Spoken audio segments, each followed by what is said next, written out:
Before we begin, press like and subscribe if you want calm, clear analysis on Burkina Faso, Ibrahim Traore, and Africa news that cuts through the noise. In a quiet American county, an auctioneer's voice echoes across an empty field as a family farm changes hands for the last time. Thousands of miles away, the morning sun rises over Ouagadougou, where traders unlock metal doors and talk about new routes, new buyers, and a future that feels closer than it did 5 years ago. These two scenes are not connected by chance. They are connected by power, by influence, and by a world that is quietly reordering itself. For decades, the United States shaped outcomes in Africa through aid, access, and quiet leverage.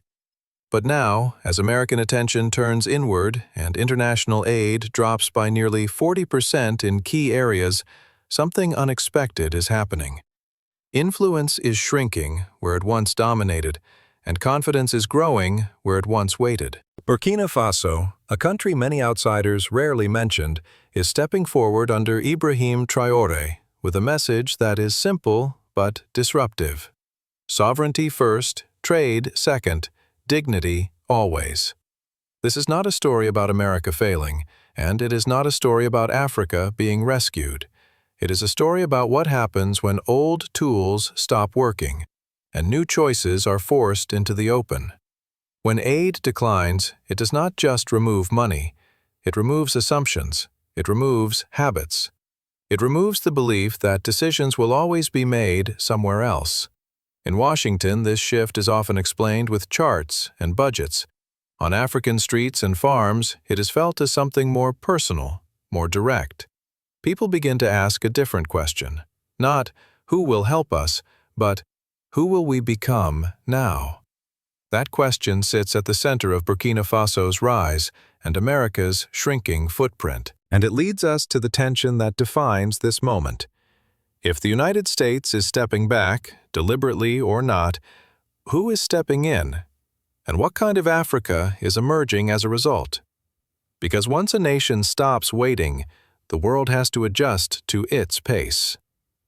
The turning point in this story begins with a number that sounds technical but carries real weight. A sharp drop in U.S. aid, close to 40% in certain African programs. On paper, this looks like a budget decision, a reallocation of resources in a world crowded with crises. But in practice, aid has never been just about money. It has been about access, expectations, and quiet influence. When aid flows, phones get answered faster, doors open more easily, and priorities are shaped behind closed meetings. When aid slows or stops, that entire system changes overnight. In Washington, the explanation often points to domestic pressure, rising costs, and global economic strain. Trade disputes have squeezed supply chains, inflation has reshaped politics, and American agriculture, once a symbol of surplus power, has felt the impact of export uncertainty and retaliatory tariffs. In parts of the U.S. heartland, farmers watch foreign markets slip away while input costs rise, and they ask whether the old guarantees still exist. That inward focus matters because influence abroad requires stability and confidence at home. When those are under pressure, foreign commitments become harder to sustain. In Burkina Faso, the same number is read very differently. A reduction in aid is not interpreted as a technical adjustment, but as a signal. For years, aid shaped the rhythm of decision-making, telling governments when to wait and when to comply. Now, that rhythm is broken. Instead of pausing, Burkina Faso moves. Under Ibrahim Traore, the response is not to issue pleas or warnings, but to reframe the situation entirely. The message is clear. If support is conditional and temporary, then survival must be permanent and self-directed. This is where the story becomes less about geopolitics and more about daily life. In markets and workshops, people speak less about donors and more about routes, prices, and production. A trader talks about finding buyers closer to home. A mechanic talks about repairing equipment instead of waiting for imports. A farmer talks about planting with the expectation that the harvest must feed local families first. These are not ideological speeches. They are practical adjustments forced by reality. Traore's government positions these adjustments as policy, not protest. Local production is framed as national security. Control over resources is framed as dignity. Trade is reframed as negotiation rather than dependency. This approach resonates because it aligns with lived experience. Many Burkinabe remember years when promises came with conditions and progress felt slow. The aid drop, instead of breaking momentum, becomes proof that reliance carries risk. When that realization sets in, behavior changes. People begin to measure success not by foreign approval, but by internal stability. This is the moment where influence truly shifts. It does not happen at a press conference. It happens when expectations change across a population. From the American side, this shift is unsettling. The assumption that reduced aid would translate into increased leverage no longer holds. Instead, it accelerates diversification. Burkina Faso looks outward, but not in one direction. New partnerships are explored, regional trade is emphasized, and the language of equality replaces the language of assistance. This does not mean hostility toward the United States. It means indifference to pressure. And indifference is often more powerful than resistance. When pressure no longer produces compliance, it loses its purpose. At the center of this moment stands Ibrahim Traore, not as a loud revolutionary figure, but as a strategist reading the environment. He does not present the aid reduction as an insult. He presents it as confirmation that Burkina Faso must stand on its own feet. That framing matters. It turns a potential weakness into a test of resolve. It also places responsibility squarely on national leadership. If self-reliance fails, there will be no one else to blame. That risk is understood, but so is the opportunity. Because once a country accepts that it will not be carried, it begins to walk differently. This is the main event unfolding quietly beneath headlines and statistics. Aid declines, assumptions collapse, behavior changes, and a small Sahel nation begins to act like its future depends on its own choices, not on distant decisions. The question now is not whether this shift is happening, but whether it will hold under pressure. When the first real tests arrive, will self-reliance deepen, or will old habits return under stress? The climax of this story does not arrive with a single announcement or a dramatic signature on paper. It arrives slowly, like the moment a crowd realizes the ground beneath its feet has shifted. In Burkina Faso, the reaction to shrinking American influence is not panic. It is not outrage. It is something far more dangerous to old power structures. Calm resolve. When aid contracts and familiar channels fall silent, people do not flood the streets demanding explanations from Washington. Instead, they turn inward. Markets adjust. Conversations change tone. Expectations harden. There is a quiet but unmistakable sense that a line has been crossed and that the future will not be negotiated the way it once was. This is where emotion reaches its peak, not in anger, but in awakening. For many Burkinabe, the reduction of foreign leverage feels like the end of an era defined by waiting. Waiting for approvals, waiting for disbursements, waiting for outside validation. That waiting ends, and with it ends a certain kind of fear. In Ouagadougou, people speak about leadership differently now. Ibrahim Traore is no longer discussed as a temporary figure or a reaction to chaos. He is spoken about as a test. Can an African leader stand firm when the safety net thins? Can dignity survive when money pulls away? These questions ripple outward, and the reactions intensify. Supporters see in Traore a reflection of something they have felt for years, but rarely heard spoken aloud. That sovereignty delayed is sovereignty denied. Critics worry about isolation, about retaliation, about the cost of defiance. But even those critics sense that something irreversible is happening. Once a population accepts that dependence is not protection, It becomes emotionally allergic to submission. Across Africa, the reaction is electric. Other governments watch closely, not because they want to copy slogans, but because they want to measure consequences. Diplomats lean forward. Analysts begin to use words like precedent and contagion. The question whispered in regional meetings is not whether Burkina Faso is right or wrong, but whether its example will spread. And that possibility unsettles capitals far beyond the Sahel. Because influence, once lost in one place, rarely returns in the same form. It migrates, or it dies. From the American perspective, the reaction is layered with disbelief and concern. For decades, influence in Africa rested on a familiar formula. Assistance created alignment, alignment created access, and access preserved strategic advantage. That formula assumed that withdrawal would increase vulnerability. But what happens when withdrawal creates resistance instead? When leaders refuse to interpret aid cuts as punishment and instead frame them as liberation. This is where the emotional tension tightens. Washington is forced to confront a reality it did not fully anticipate.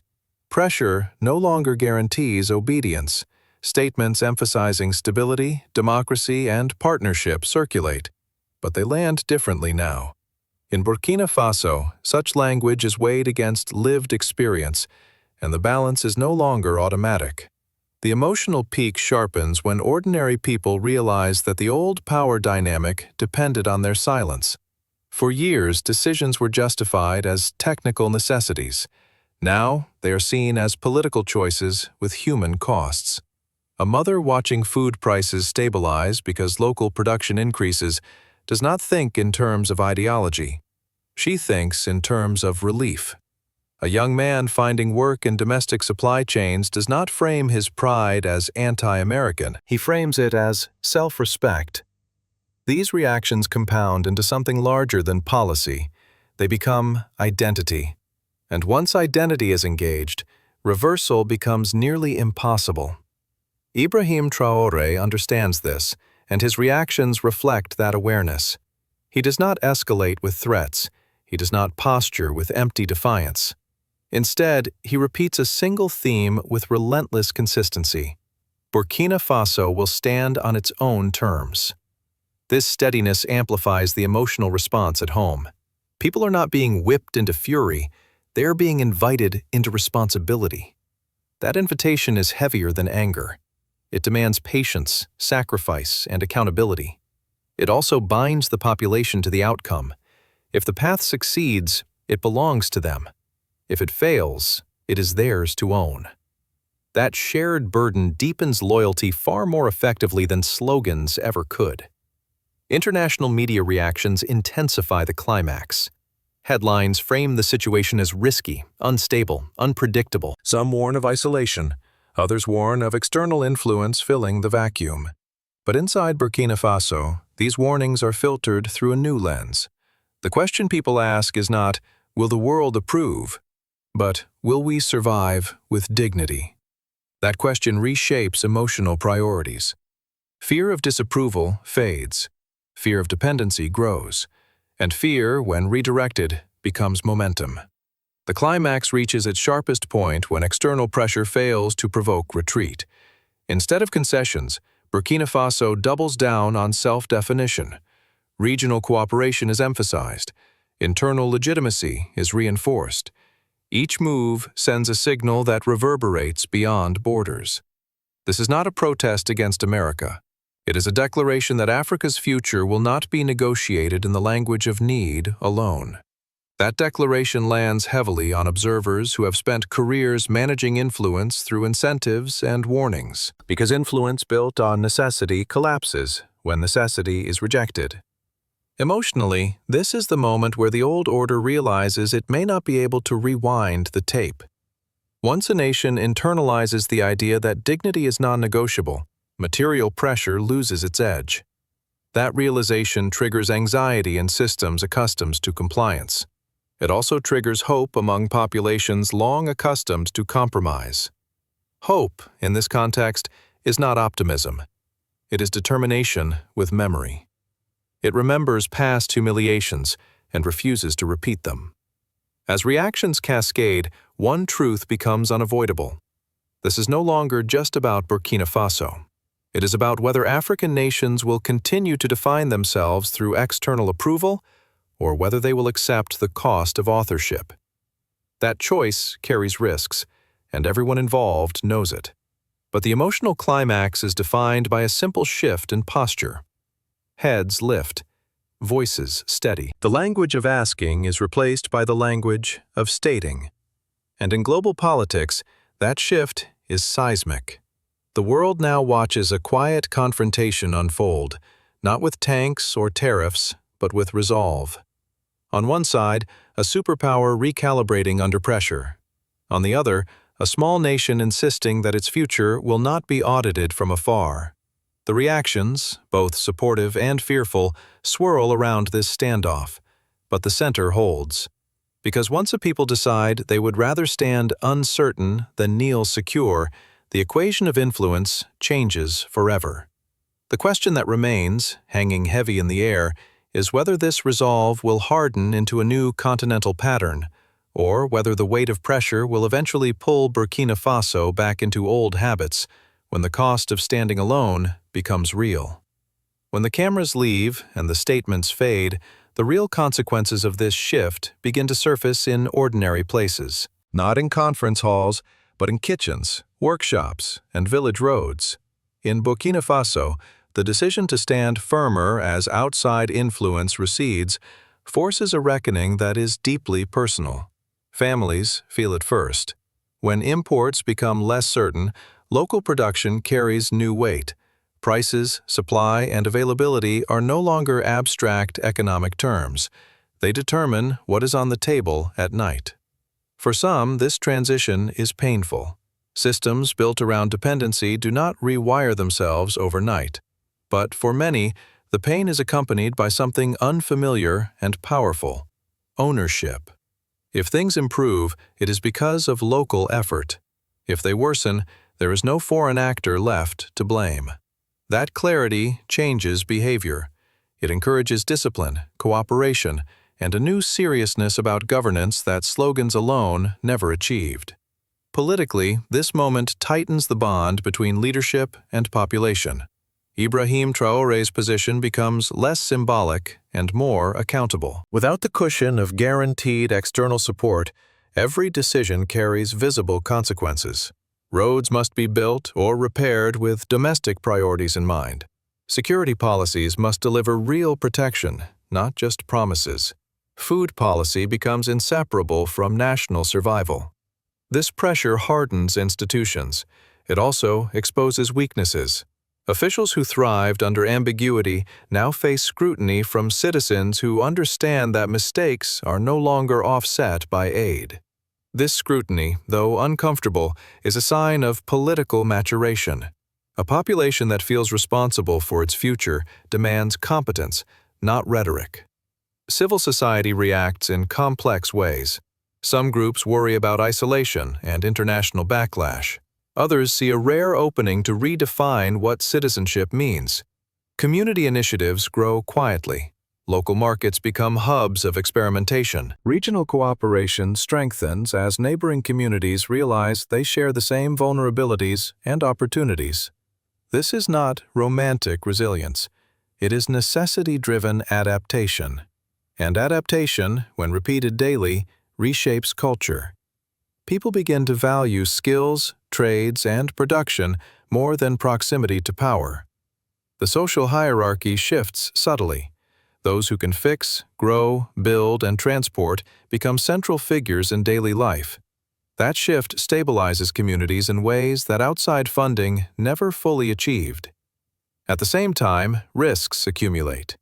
Reduced external leverage can embolden internal power struggles. Political opposition tests the limits of the new order. Critics argue that sovereignty rhetoric may conceal errors or concentrate authority. These concerns are real, and they surface in conversations across the country. But even here, the debate has changed tone.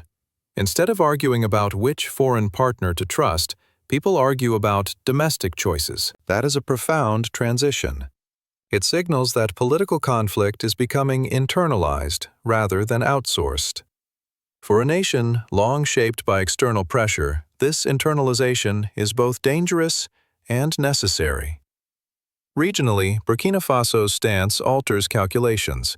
Neighboring governments watch closely, weighing imitation against caution. Some fear retaliation, others see opportunity. Trade corridors are reconsidered. Security coordination becomes more pragmatic. The idea that Africa must speak with borrowed authority loses appeal. This does not produce unity overnight, but it creates momentum. Momentum built on shared vulnerability rather than imposed alignment. And momentum, once established, attracts attention from actors who prefer negotiation over control. For the United States and other Western powers, these civil and political consequences present a dilemma. Engagement based on conditionality becomes less effective when populations accept hardship as the price of dignity. Appeals to stability sound hollow when stability previously meant stagnation.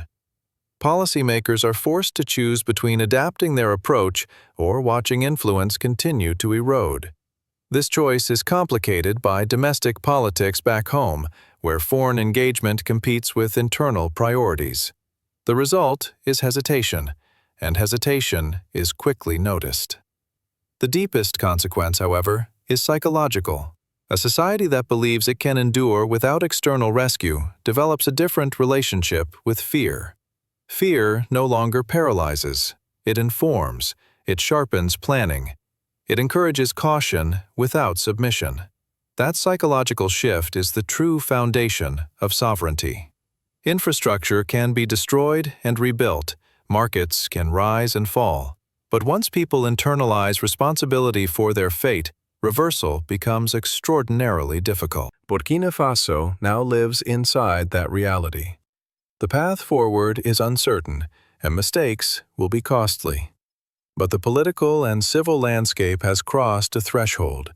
The country is no longer organizing itself around anticipation of aid, approval, or instruction. It is organizing itself around consequence. And consequence is the most demanding teacher in politics. The question that looms over this transformation is not whether Burkina Faso can avoid hardship, but whether it can convert hardship into durability. Because if it succeeds, the model will not remain isolated, and if it fails, the lesson will still be learned by others watching closely from across the continent. From the outside, the shift unfolding in Burkina Faso forces a quiet reassessment in Washington and across other global capitals. For decades, the United States approached Africa through a familiar lens. Aid, security cooperation, and conditional engagement formed the backbone of influence. That model assumed a shared understanding of priorities. Stability was framed as alignment, and alignment was rewarded with access. But when Burkina Faso reframes stability as self-reliance, the language no longer translates cleanly. In U.S. policy circles, this creates unease. Analysts warn about security gaps, about rival powers filling space, about unpredictability in the Sahel. These concerns are not invented. They are rooted in a fear of losing strategic visibility in a region long considered fragile and important. Yet fear does not restore influence. Adaptation does. Globally, reactions diverge. Some powers see opportunity rather than loss. They approach Burkina Faso and similar states with transactional logic. Trade for resources, infrastructure for access, cooperation without lectures. Others hesitate, unsure whether this new posture will last or collapse under pressure. Europe watches with mixed signals, balancing moral language with economic interest. Regional actors observe more quietly, asking fewer questions and taking more notes. What unites these reactions is a growing recognition that Africa is no longer a passive arena. It is becoming an active negotiator. That change unsettles any system built on predictability and hierarchy. For African observers, especially outside Burkina Faso, the global response carries a lesson. Respect is not granted by declarations. It is earned by consistency. If Burkina Faso maintains its course without spiraling into chaos, it strengthens the argument that sovereignty is viable. If it falters, critics will point to the cost of independence. Either way, the experiment is being watched with intensity. African public opinion is shifting toward a simple metric: who delivers outcomes without humiliation? Leaders who cannot do that will struggle to survive politically, regardless of their alliances. The United States now faces a strategic choice. It can attempt to restore influence through pressure, which risks confirming African suspicions, or it can engage on revised terms, accepting that leverage will be shared rather than imposed. This choice is complicated by domestic constraints and global competition, but it is unavoidable. A world where Africa insists on authorship will not wait for consensus in Washington. It will move with or without it. As the global order adjusts, one truth becomes clearer. Influence in the coming era will not belong to those who offer the most assistance, but to those who show the most respect for agency. Burkina Faso's stance, whether ultimately successful or not, has already altered expectations, and once expectations change, the map of power is redrawn, not with borders, but with trust. What we are witnessing now is larger than Burkina Faso, and larger than any single leader. It is the moment when a small nation decides that standing upright matters more than standing comfortable. Burkina Faso's rise is not measured only in trade routes, farms, or policy shifts. It is measured in posture, in the way a country looks the world in the eye and says, quietly but firmly, "We will no longer define ourselves by what others allow us to have." Against the backdrop of global powers with vast wealth, armies, and institutions, Burkina Faso's assertion of dignity feels almost defiant by its simplicity. It does not threaten, it does not beg, it simply insists. And that insistence carries a force that no sanction or aid package can easily counter. For many Africans, this moment feels like a long-delayed reckoning. Generations were raised under systems that taught them to wait for permission, to accept limits drawn elsewhere, to equate survival with compliance. Burkina Faso's path under Ibrahim Traore challenges that inheritance. It says that sovereignty is not a gift granted by powerful nations, but a burden carried by those willing to accept responsibility. That message resonates far beyond borders. It stirs pride not because it promises easy victories, but because it accepts difficulty without shame. Pride rooted in effort, not applause. Pride rooted in authorship, not approval. The contrast with global powers, including the United States, sharpens this moment. America remains strong, influential, and central to the world economy. But strength alone does not guarantee moral authority. Influence that once flowed automatically now faces questions it did not expect. When a small country refuses to bend, it forces powerful nations to confront something uncomfortable. Respect cannot be commanded. It must be earned anew in every generation.